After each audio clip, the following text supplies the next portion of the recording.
there are many people who have some strong opinions about Engage's story. I am one of the people who actually really liked it.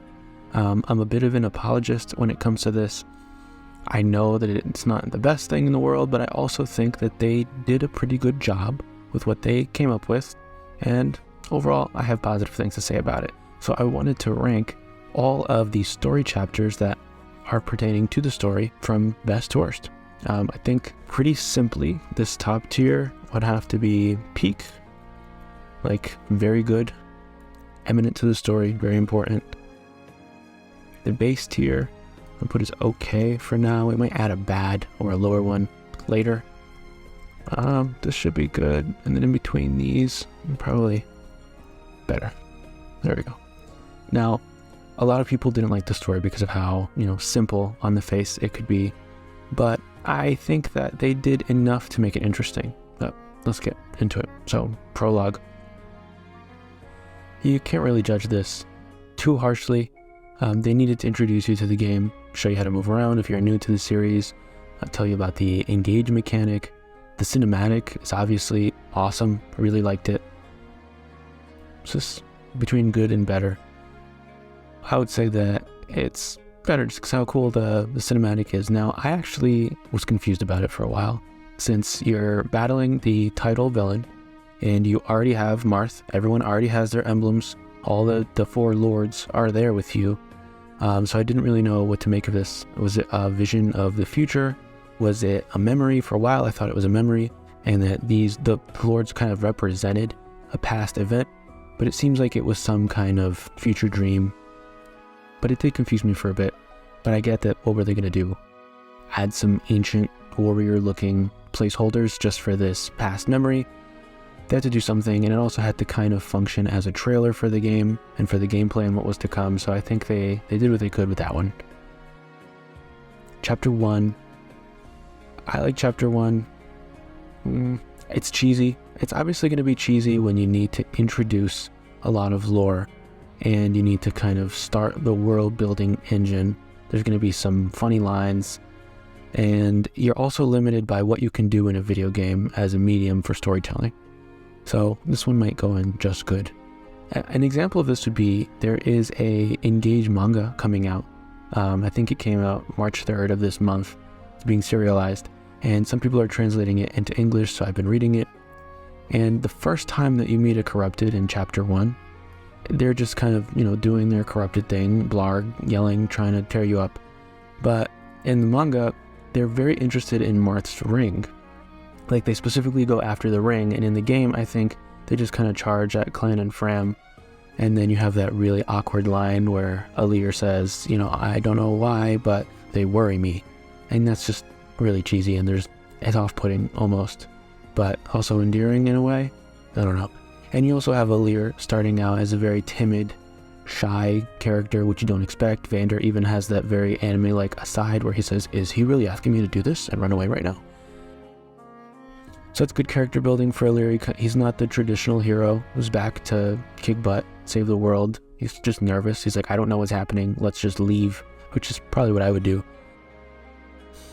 So it's not bad. And anyways, in the manga, they're after the ring, which kind of reminds you, these are dead people who have been brought back as corrupted by Sombron's evil power. So they have a goal.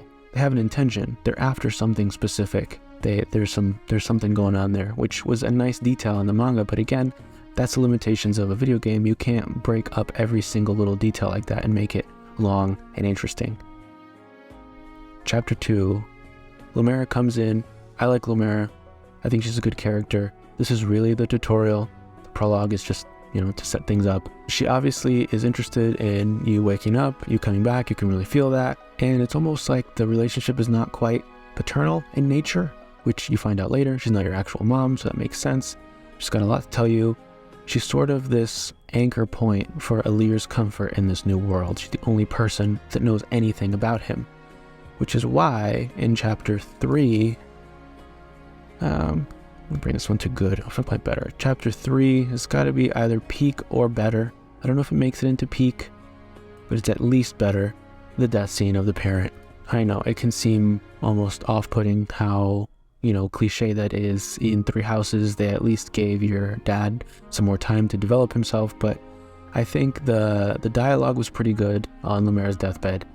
She's really the only person who can provide Alir any insight into what's happening, what his life was like, why this is all happening. And I don't know how much time passes between chapter 1, 2, and 3, but Alir clearly hasn't had an opportunity to explore any of this yet. And he even says it in his lines. He's sort of saying, you haven't fulfilled your promise to me yet to help me figure out what's happening, and you're my mom, you're the only person that I have, essentially.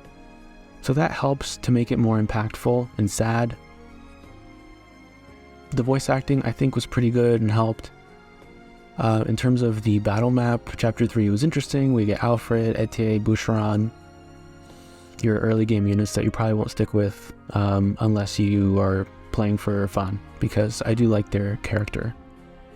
And the map was fun too. Then we go to chapter 4.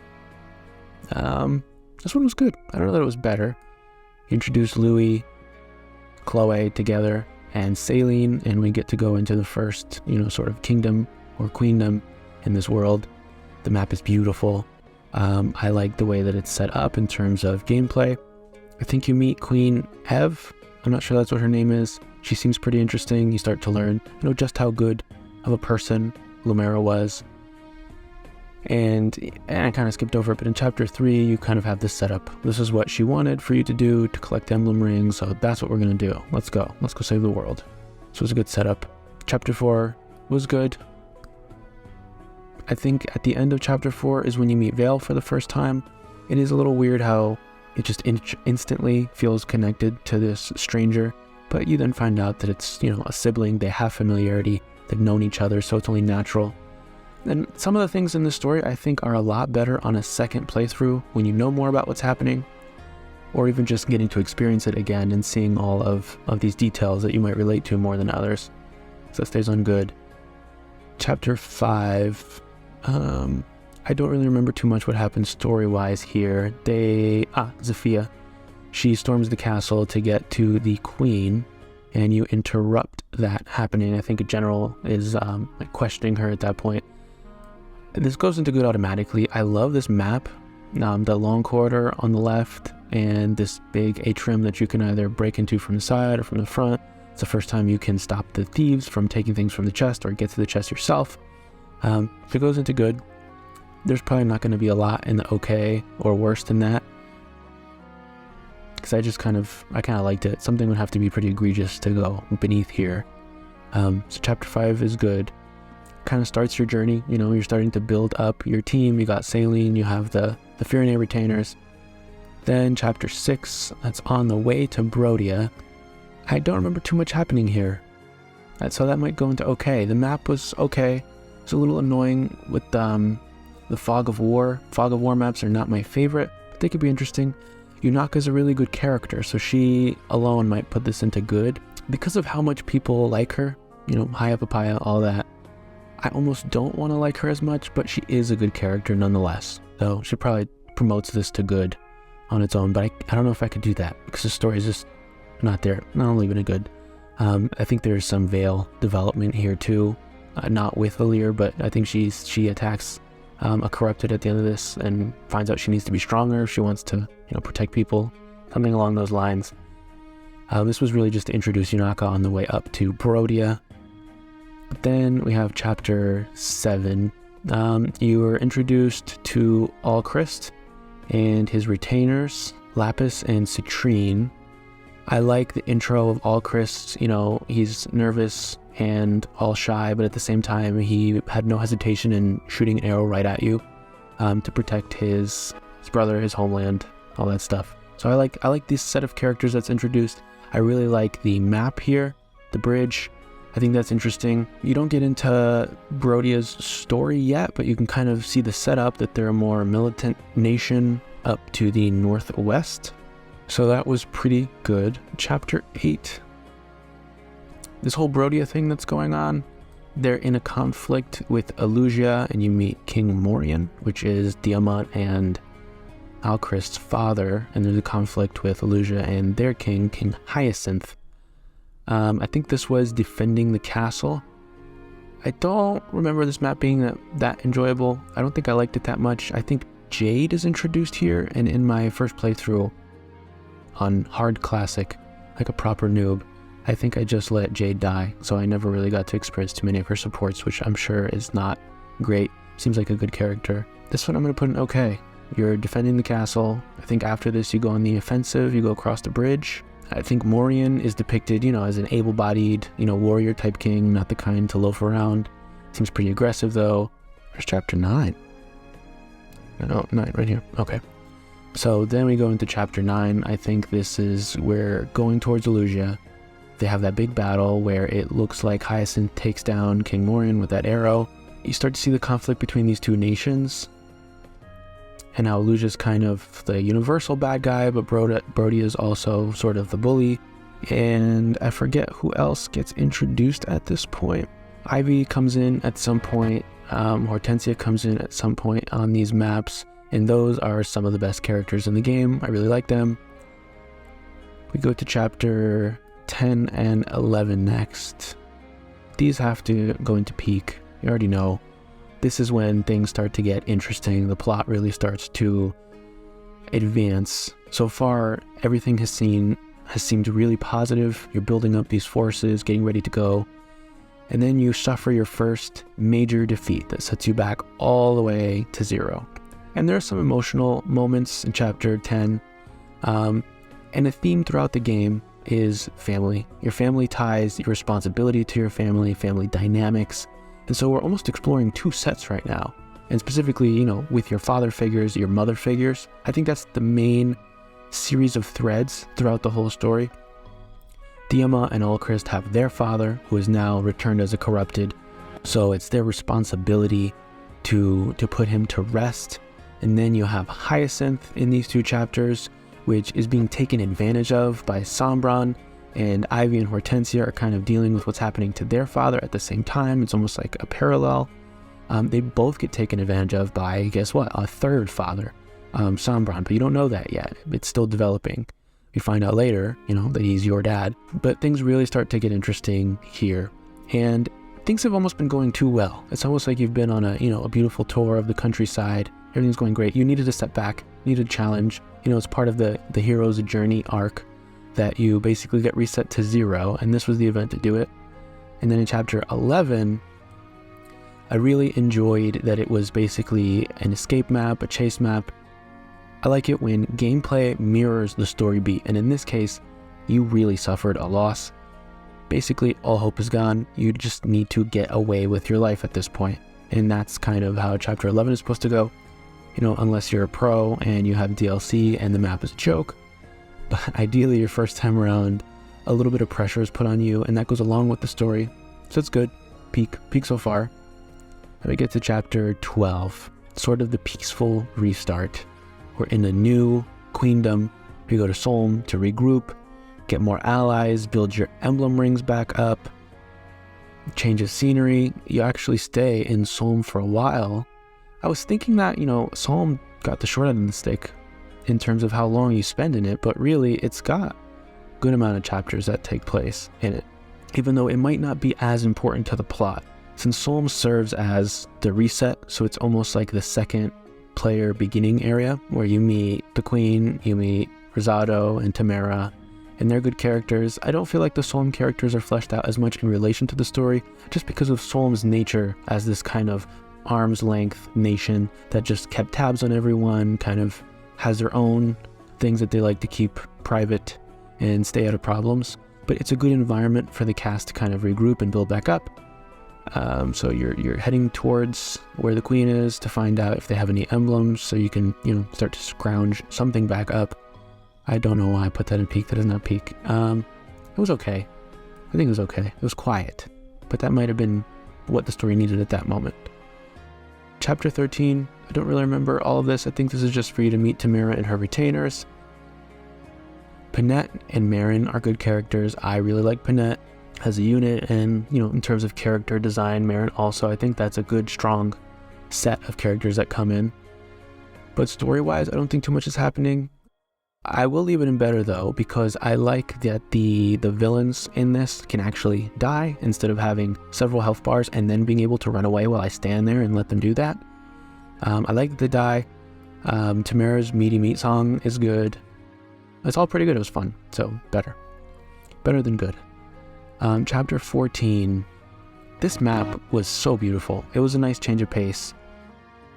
I like the 3 bosses in the atrium area that you have to get to. I thought it looked cool. I thought it was interesting that the enemy got there either before you or at the same time as you.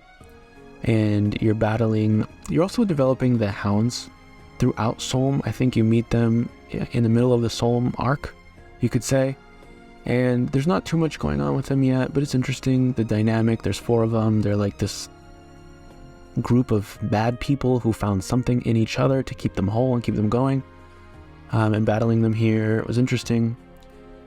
I want this to be in good, but I like the map enough that I want to put it in better. But I'll leave it in good. It was good. Chapter 15. I really didn't like Chapter 15 too much. It's really just an introduction to Seedal and Corrin, so I want this to go below okay. I'm sure there might be something that happened here that I'm missing, but I'm just not remembering almost anything, so this might better be named, boring instead of bad. Something else negative, I'll put like pale green. No, that's too nice. Too like purple. Yeah, boring. I'll put this one in boring. I think at this point the whole party is headed back to Serenity.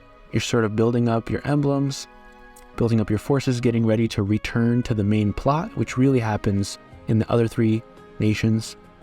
So chapter 16 is next. Chapter 16, I don't remember it too well. Seashore travels. I think the Hounds at this point are chasing you, trying to get back the emblem rings, prevent you from sort of getting to a point where you pose a threat again. This is the water level map, where the water level goes up and down. That was fun, while also being annoying, but being annoying was a point, made it more difficult, something else to manage. This was a really fun map. I think someone joins you. I don't know if they join you here, Rosado. I don't remember almost anything about it, and it doesn't strike me as that interesting. So I'm gonna put in okay. Kind of wanted to go in boring. I'm probably missing some important thing that happens here. I do remember chapter 17. Chapter 17 was good. No, it was better. It was better. Even from a story point, I think both parties, the heroes and the villains at this point, have 6 emblems, so it's an even match. And this is right before they really get on that ship and try and take the battle back to where Sombron is in Illusia. So this is a turning point.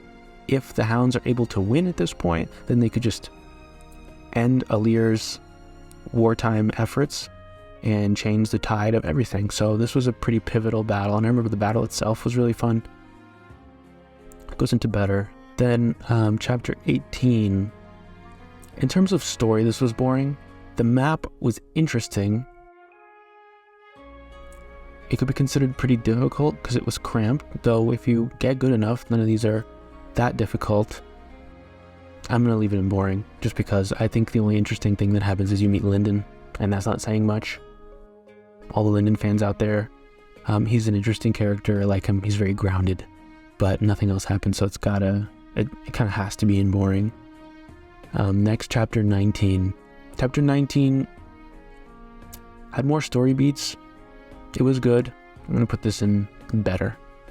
And what's been happening in 17 and 18, you are finding out that Vale, she's got the 2 sides.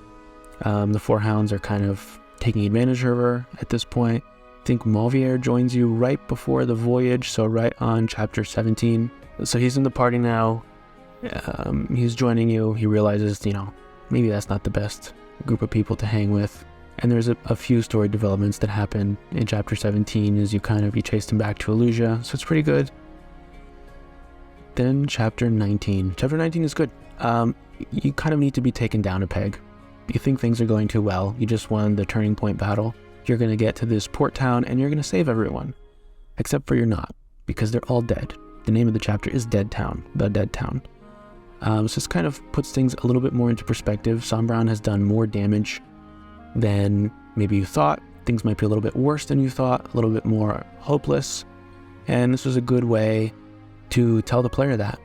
Even down to small details, like if you go and try to get an item from the house, you're not going to get an item, you're going to get ambushed. Things are not what you think, which is kind of what that was trying to tell you, I think, which was nice.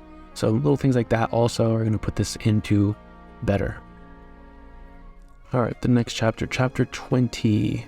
I think 20 has to go into better. Lots of story developments. It really starts to pick up near the end, which, you know, it would have been better maybe if it had more throughout, but at least we got really rich story near the end. Maybe people who really have a problem felt like they had to slog through the beginning and then it was hard to get through the end, because I think if the quality level was maintained from, let's say, chapter 17 to 26, if it was maintained from the beginning, then maybe people would have less of a problem. Because I do really think that once you get to chapter 17, the story is just pretty interesting at that point. They add enough subplots, they add enough interest. Chapter 20, I think that's the Fog of War map with Gris. Gris is an awesome character, like him a lot. The map was medium, getting, you know, attacked in the dark. Could be fun, could be annoying. You find out that you are actually a fell dragon. You find out a lot of important plot developments at this point. I didn't necessarily expect that. That was a good twist. You find out why your hair is both colors, which, you know, kind of helps. I never minded the dual tone look. It's kind of jarring at first, but, you know, this kind of puts it, and you're like, oh, okay, all right, I see why you did that, and the eyes and everything. You might have guessed it at this point. I didn't. I enjoyed it. So I like that whole aspect about it. Then we get to chapter 21. Now 21 and 22 kind of melded together in my head. I'm gonna have to put these two, I think, up here in peak. And I'm starting to notice a trend. You know, oftentimes it's the later chapters that are going to be higher up here. This is when a lot of stuff happens. I think Marnie sacrifices herself to damage the helmet, which saves Vale, restores her personality. Then Sombron attacks Vale, and Alir sacrifices himself to protect her. Then, when Alir is dead, drains the power of the rings, restores Land of Gradlon. You failed. You lost. It's almost like a mirror. 21 and 22, almost like a mirror of 10 and 11. And they're even, you know, perfectly spaced apart to demonstrate that. You suffer your second big loss of your life. And you meet Vale in the afterlife. You realize, or whatever, wherever you meet her, you realize that you've really become a hero. You know, you were cowardly, you failed, you went into the castle, you lost. And this time, kind of the same thing happens, but you won't give up this time. You won't let that happen anymore, so you come back even as a corrupted, so you're willing to, you know, essentially give up your soul, which is a true hero's journey. Give up your soul to continue the fight for what's good. And, you know, the whole hero resurrected, dies, comes back. In this case, not stronger, but you'll see soon, very soon, stronger. 21, I think, is battling Vale. Then all this happens. Then in chapter 22, you come back as a corrupted. This is one where you're gathering all the rings back. That's fun. That's interesting. These two kind of go together in story in my head. And you restore to a certain point. You become an emblem, which is awesome. I wasn't expecting that, though it makes sense. You're the lead of this game, and the emblems have been, you know, the leads of prior games, but it's still cool nonetheless. It's played well. So these two go into peak. Then we get to chapter 23, and while you're gone, Sombron uses the power to restore Gradlon. The whole map's changed, everything's changed. Then we get to chapter 23, which is the beginning of your journey to stop him. Now that you know the actual plan, 23 has got to go into peak. 4 Hounds kind of reaches its apotheosis here, reaches its climax point. You learn more about their backstory. They really just found something in each other to keep going, to live for. The really strong family ties that they have to each other. You know, the game explores family, so this is like exploring your found family and just how profound they could be towards your character and motivations and all of that. And that cutscene at the end is so good. It's so good. If we could just have that level of dedication to storytelling throughout, I don't think anyone would have a problem with the story in this game. But that is the problem. Again, with the medium, with video games, cutscenes are hard to do. Rendering all this stuff takes time. Fitting it into the gameplay in a satisfying way takes time. You need to balance it all together. But I feel like this was like a perfect chapter. Hits emotionally, hits well in a gameplay aspect. Visually, it was interesting. Peak. This is very peak. Then chapter 24. I liked the map gimmick on chapter 24. It would go in good, but it's got to go into better because you need this. This backfills the story, so you learn more about what happened prior to all of this. What happened when 1,000 years ago you died the first time.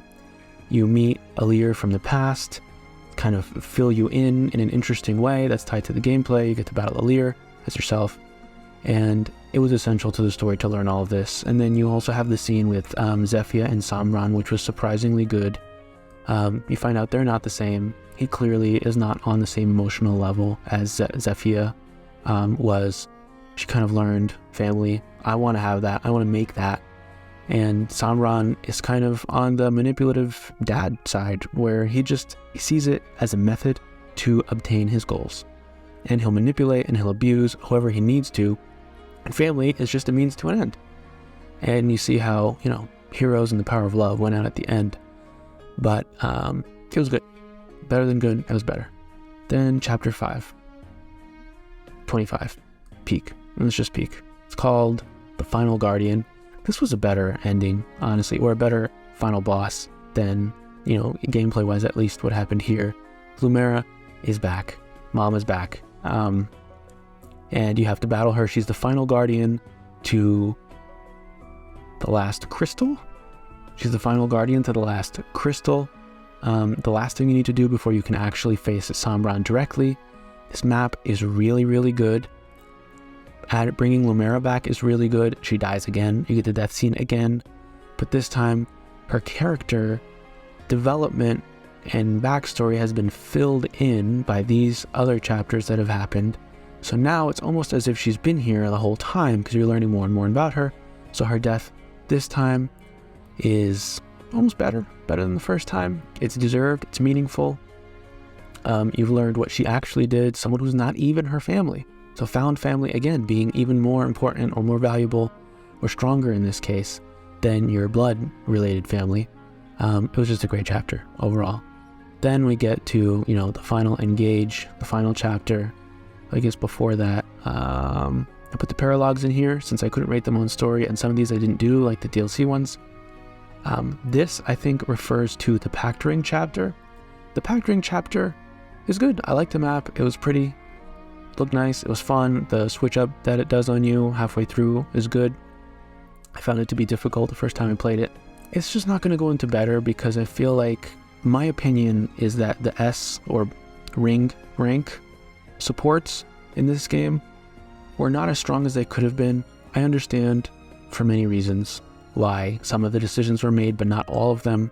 In the middle of localization, changed the tenor and the tone of some of them. I understand that some were necessary, but I don't think all of them were. I think everyone being your buddy at the end is kind of anticlimactic and not that interesting. And the paired endings, there being no paired endings, you only get one with whoever it is that you have the pact ring with, and it's still kind of vague that you're even anything more than friends, which I guess if you just want to be friends with everyone is great. I don't know, I have mixed feelings about the pact ring supports, so that's going to go into okay. I like that you get the memento, but it could have just been more direct. Chapter 26. Now, I feel like this should go in peak. It should be excellent. Maybe if I had played all of these games, it would be excellent. But it's kind of cheesy. It comes off as a little cheesy and a little bit too much, not fan service, but a little bit too much of a callback to all these emblems. If you never played the games, it's just these people that don't have a lot of development throughout the game telling you things. So it's okay. It's not that satisfying either. You fight Sombron in his humanoid form, which is over in 2 minutes. I don't even know why that's there. And then he turns into a big dragon, and defeating him is sort of a gimmick. You need to go around and battle all of these pseudo past emblem villains. They don't have any interesting dialogue that's too specific. And I know that I'm missing out a lot in general with emblems in this game by not knowing all of them and their backstories and all of that. But it kind of reached its climax here of the I'm missing out because I don't know all these characters aspect. It was sort of satisfying. You get no. This has to go into, it's got to go into better. You learn a lot about Sombron. He is a character. He has his own motivations. He has an emotional core that justifies his journey internally, at least. And I feel like that should have been done earlier, instead of him just being a giant dragon. I feel like that was kind of important to know to add character to the main antagonist throughout all of this. But whatever, that's fine. At least we got it at some point. He's looking for something too. He's got his own thing he's fighting for. But the battle's kind of lackluster. You defeat all these shadowy guys by going in a big clockwise circle or spreading out, and then you can all gang up on the dragon and beat him. And then the ending is nice. I like the cinematics. They're interesting.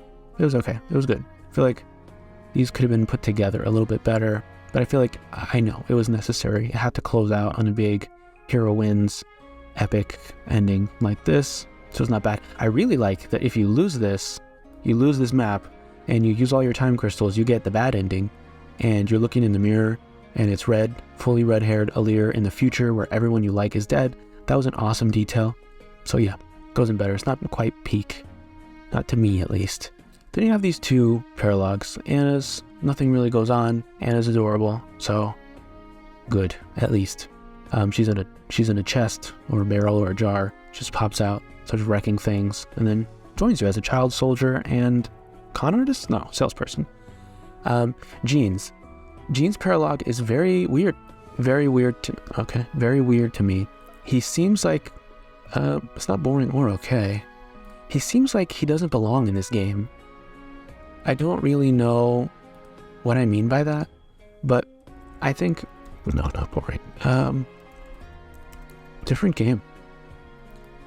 He's the only character with like a very strong English accent. His costume is very unique, and it almost like doesn't fit the style of all these other characters. His map is very British countryside, Scottish countryside. It just feels like he went into a portal to a different game to adopt this very intelligent young man to come join your war efforts. And it's all just kind of weird to me. It really feels like a different game, but I enjoyed it, and I'm using him in my current maddening run because of his skill growth, trying to make him a swords master. But that's where I put all these. Overall, as you can see, I like the story. Thought it was good. I feel like if it had the same level of attention to detail that it gets in its last 7, 8 chapters, then I don't think too many people would have a problem with it. That's all. I've rambled for too long. My opinions are not that great, and I am not that smart. Let me know in the comments what you thought the best chapters were, or what your favorite parts or most relatable parts of the story were, and what you would change, or what your peak chapter is. What is peak story chapter in this game? So let me know.